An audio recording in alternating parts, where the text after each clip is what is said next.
this is Cynthia Makris again. Well, today I'd like to talk to you about being there, being present when you're on stage. So just knowing your role, knowing how you feel about what you're singing and presenting it to the audience, that's a nice first step. And a great artist does much, much more than that. You know, those magical performances where you can't take your eyes off someone on stage, and then you can't take your eyes off someone else on stage, and it seems like it was a short evening. Maybe it's lasted 5 hours, but it seems like a short evening. That's because you were watching artists who are being there.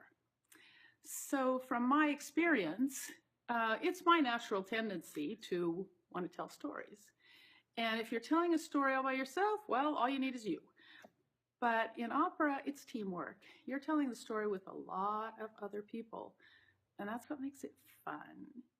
And if you're awake when you're not singing, if you're actually listening to what other people say and not just, looking in their general direction and thinking about how you're going to sing your next phrase, you'll pick up on little nuances. It's live. That's what makes it so much fun. In that moment, that other person suddenly had an inspiration to turn the phrase just a little bit, or to turn his body just a little bit differently. And if you pick up on it, the ball keeps going back and forth, and it gets more and more and more exciting. So with that kind of experience and that kind of being spoiled, even with conductors, where if the spirit hits you in the evening, you don't sing different notes or start singing, a different rhythm. But if you just decide that, oh my God, it would be nice to do this pianissimo, and you have a conductor who looks up and says, oh God, we're going to play. Whew, the orchestra goes down to pianissimo. That's exciting for everyone. So with that experience, I have to also say there's a caveat. If you're the only one playing that game, well, stop it. My debut in La Scala was with Lady Macbeth. And I had been so spoiled singing, my first Lady Macbeth was at the Savonlinna Opera Festival in Finland. And everyone played along. The chorus was there. They all were with everything happening. They knew what their words meant. Even the orchestra, you'd look down and see a cellist just like beaming up at you. So things just got more and more intense and more fun for everyone. So my debut, I hadn't really considered that it was everybody else's debut who was on stage with me too.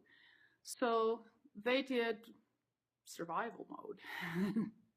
My partner, every time he had something to sing, he walked to the front of the stage and sang it to the audience. When he was, dying and desperate, he walked to the front of the stage and opened his arms big and celebrated how great he was. And it worked for him.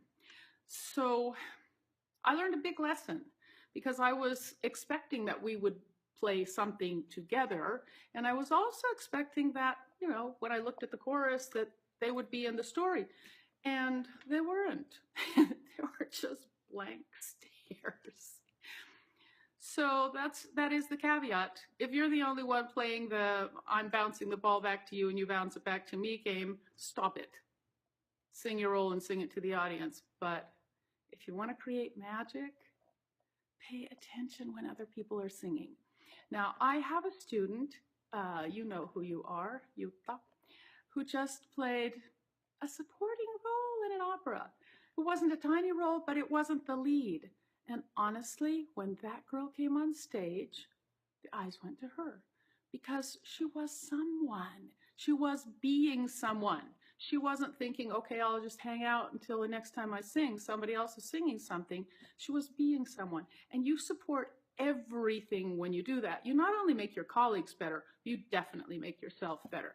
So if you'd like to have electrifying performances, know what everybody else is singing and pay attention when they sing and take cues from the little things they do and toss them something back so that they can grow too.